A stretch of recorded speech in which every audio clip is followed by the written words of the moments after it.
I was a 38-year-old college professor, and I taught art, and I had taken a group of students and my wife, and we had gone around Europe, and we had just done a 3-week tour, and this was the next to the last day. And we were in Paris, and at 11 o'clock in the morning I had a perforation of my stomach.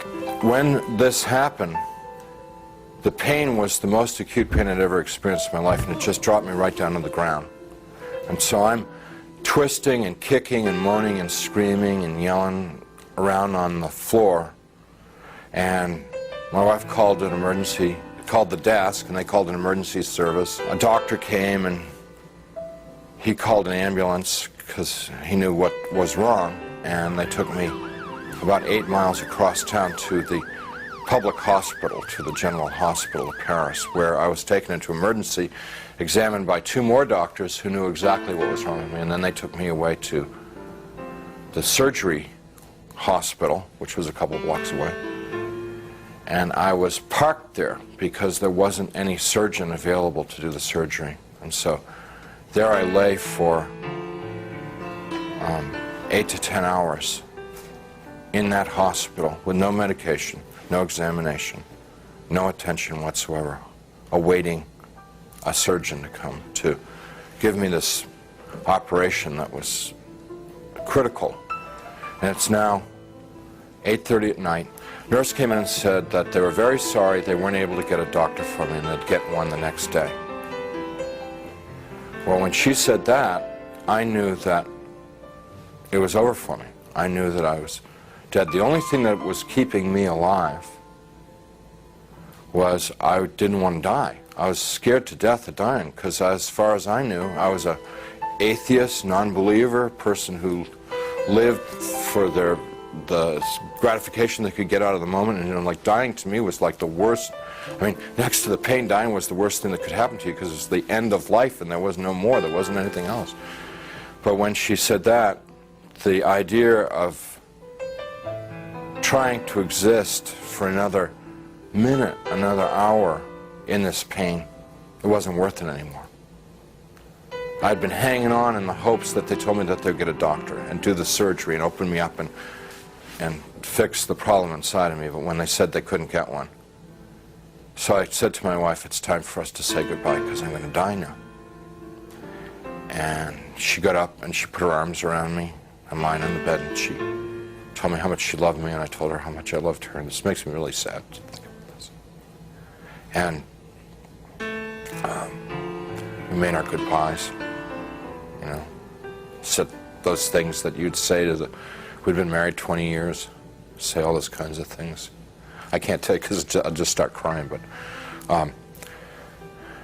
she finally sat down because she knew it was over. And I knew.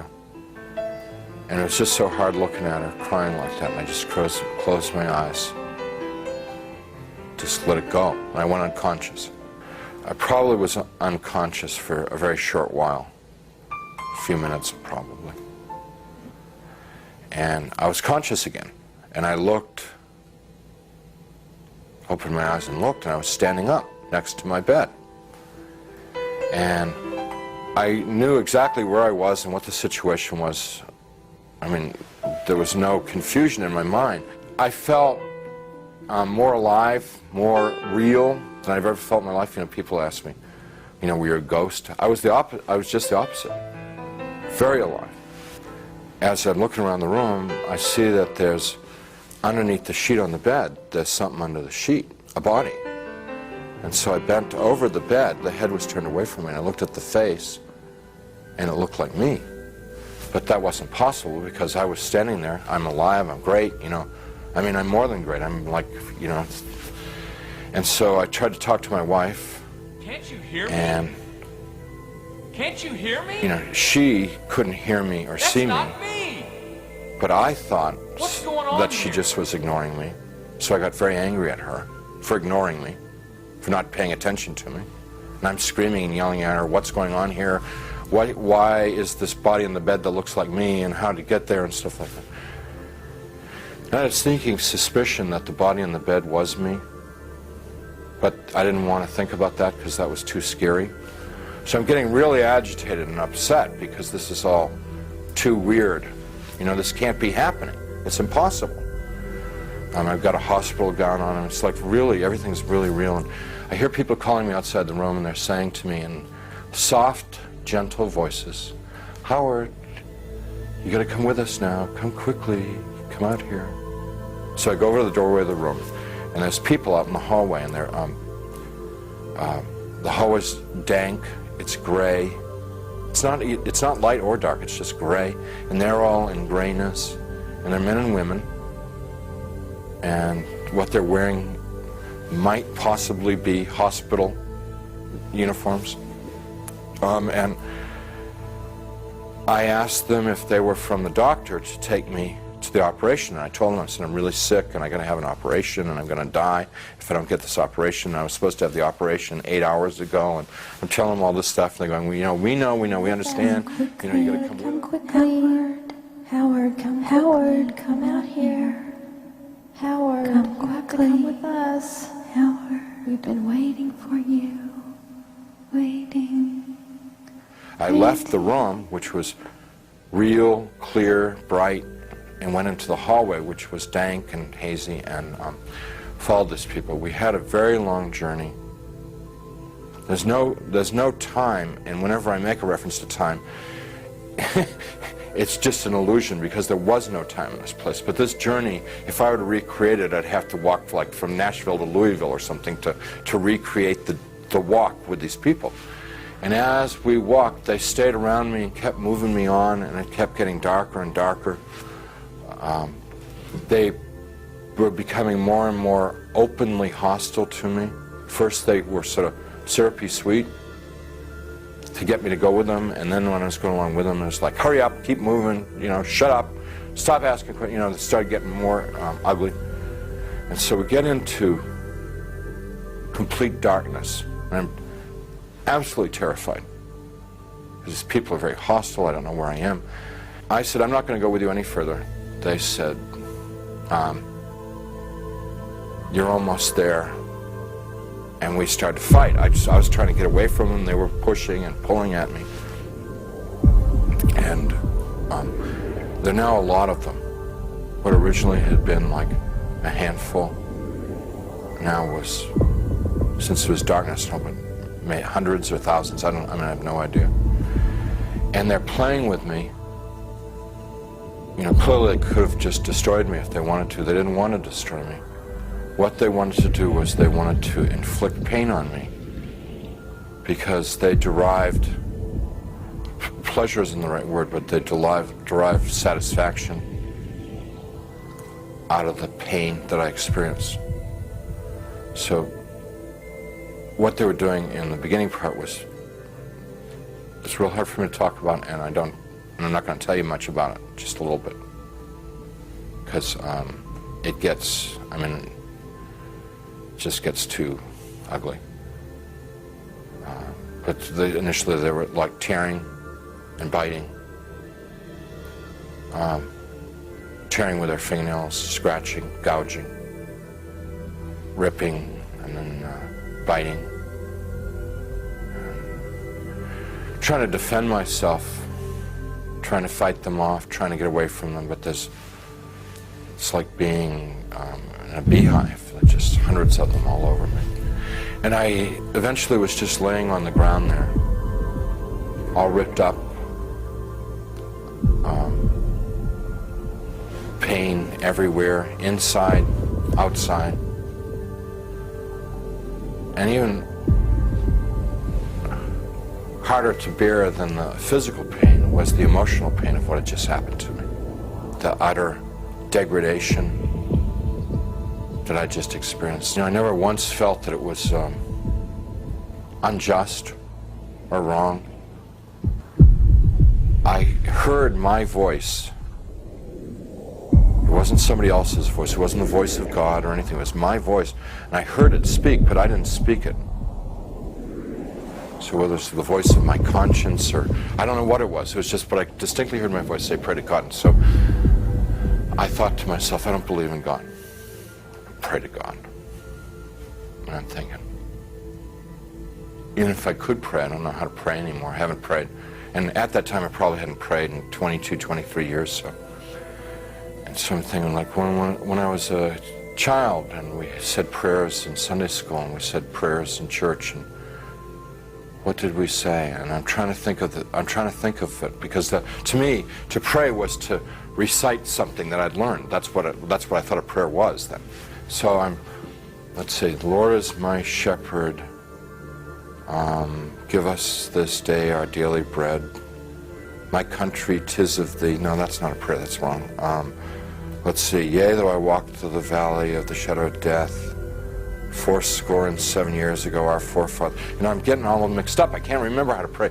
And then the people who were around me, every time I'd like mention God, these people who had attacked me and beaten me, every time I mentioned God, it was as if mentioning God was throwing boiling water on them.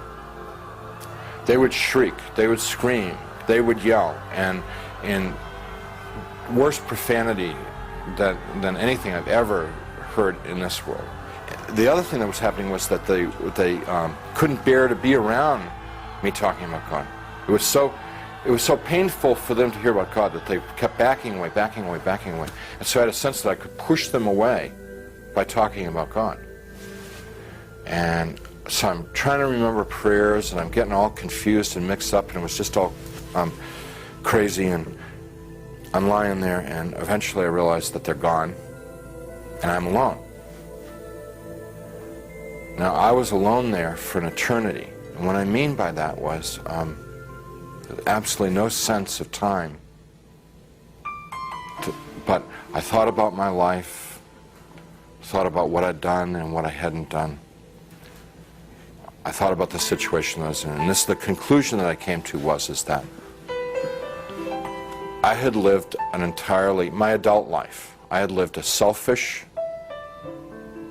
life. My only God in my adult life was myself. I realized that I was something terribly, terribly wrong with my life, and that the people that attacked me were the same kind of people that I was. They were not monsters, they weren't demons. They were people who had missed it. The point of being born and being alive in this world. They'd missed it, and they'd lived lives of selfishness and cruelty. And now we're in a world where there was nothing else. There was nothing but selfishness and cruelty, and they were doomed to inflict that upon each other and upon themselves, probably forever and ever and ever and ever, without end. And now I was a part of it. And it seemed like, although I didn't want to be there,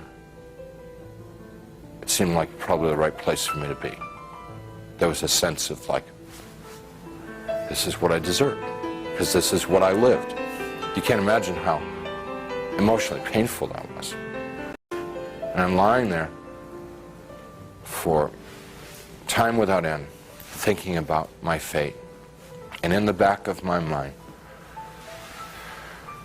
comes up an image of myself as a child, sitting in a Sunday school classroom, singing, "Jesus Loves Me." I could hear in my mind, "Jesus loves me, la la la. Jesus loves me, la la." And as I recalled myself singing it and I could hear myself as a child singing it. More important than anything else was that I could feel it in my heart that there was a time in my life when I was young and innocent, when I believed in something good, when I believed in something other than myself, when I believed in someone who was all good, all powerful, who really, really cared about me. And I knew that I wanted that back, that which I had lost, that I'd thrown away, that I'd betrayed. I wanted that back. That I didn't know Jesus, but I wanted to know Jesus. I didn't know his love, but I wanted to know his love. I didn't know if he was real, but I wanted him to be real. I mean, it was all just because I trusted that there was a time in my life that I had believed in something, and that I had known once as a child that it was true, and I wanted to trust that it was true. So I called out into the darkness, Jesus, please save me. Please save me. And he came. He came. First there was a tiny little speck of light in the darkness, and it very rapidly got bright. And the light became so bright that if it were in this world, it would have consumed me. I just would have fried me to a crisp. But it wasn't at all hot or dangerous there. The light just came upon me, and he reached down. He was in this light, and he reached down out of this light and gently started to pick me up. And in his light, I could see that I was gore and filth and wounds all over, and I looked like roadkill. And he's gently putting his hands underneath me and very tenderly picking me up. And as he's touching me, everything just goes away. All the wounds, all the pain, all the dirt, it just kind of like evaporated away. And I'm like whole and healed. And inside, just filled with his love, which I wish I could be more articulate about. It's so frustrating not being able to tell people about it, because you know, it's the best thing that ever happened to me in my life. I mean, it's like it's the everything. You know, it's the all of life is to know that love. And you know, I get to it and I just can't describe it. I can't convey it to you. So he's holding me and embracing me, rubbing my back like a father would his son, like a mother would her daughter, just gently rubbing my back, and I'm bawling like a baby out of happiness. I mean, like the release, you know, having been lost and now been found, having been dead and now brought back to life, you know. And he's carrying me out of there. Up we just go. Out, gone. And we're moving towards a world of light, and I began to have thoughts of tremendous shame that I've been so bad.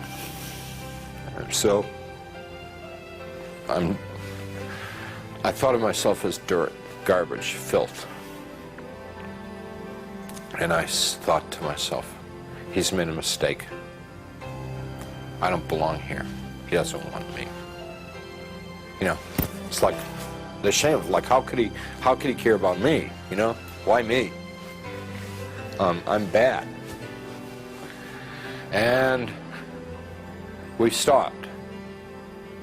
We weren't in hell. We weren't in heaven. We were in between. And we stopped. And he said, "We don't make mistakes. You belong here." And we began to converse, and he was talking and telling me things, and he brought over some angels, and we went over my life from beginning to end. And what they wanted to show me in my life was what I had done right and what I had done wrong. And without going through my whole life story, it was real simple, real simple. When I had been a loving, kind person, considerate of other people, it made the angels happy, it made Jesus happy, and they let me know that it made God happy. And when I had been selfish and manipulative, it made the angels unhappy, it made Jesus unhappy, and they let me know that it made God unhappy. What they were trying to convey to me, in a nutshell, was my whole purpose of my existence had been to love God, love my neighbor as myself. That's why I had been created. That's what I was in this world to do and to learn. And I had failed. They told me that I had to come back to this world and I got real upset because I wanted to go to heaven.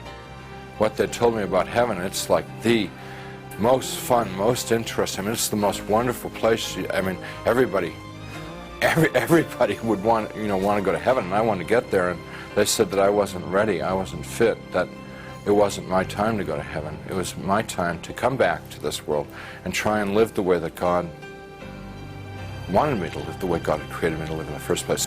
I told them, Jesus and the angels, that I couldn't live in this world without them. And I said that I would have, my heart would break to send me back to this world, because they'd be there and I'd be here. And they said to me, you don't get it? What is the matter? We were showing you all this, we would explain to you. We've always been there. We always have been there. We've always been with you all this time. And you've never been alone down there. And I said, you've got to let me know that you're around once in a while. So they said, if I prayed and confessed my sins to God, gave what I had, and what they meant by what I had was gave my worries, my cares, my hopes, my dreams, just gave it all up to God. That there would be times when they would be there, and I would know in my heart that they were there. Wouldn't necessarily see them or hear them, but I would feel the love like I'd felt it then. And I said, if you will assure me that there are times when I can know that love, I could live in this world. And they said that they would do that, and with that they sent me back. After the experience, the nurse who had been in the room a few minutes before and said they couldn't find a doctor, and they'd try and get one the next time, she came running back to the room and she said, a doctor's arrived at the hospital, which was like, this is all pretty miraculous stuff, because this is now like 9:30 at night, around 9:30 at night. She said, doctor's arrived at the hospital and we're going to have do surgery on you right away. And some orderlies and people came in and they threw my wife out of the room. And it was very disturbing because I was trying to tell them and I wanted to tell my wife what had happened to me. So when I passed my wife in the hall on the gurney on the way to the surgery, I said, everything's going to be great. And she just started bawling because she thought like that was like a dying man, you know. You know. Strange thing about the experience is the memory hasn't dulled at all. It's real intense. And I don't know, it stays intense. And I believe that one of the reasons that God gave me this experience so that I would have an opportunity to share it with someone. I don't know who, I never know who, but I would have the opportunity to share it with somebody so that it could be of help to them.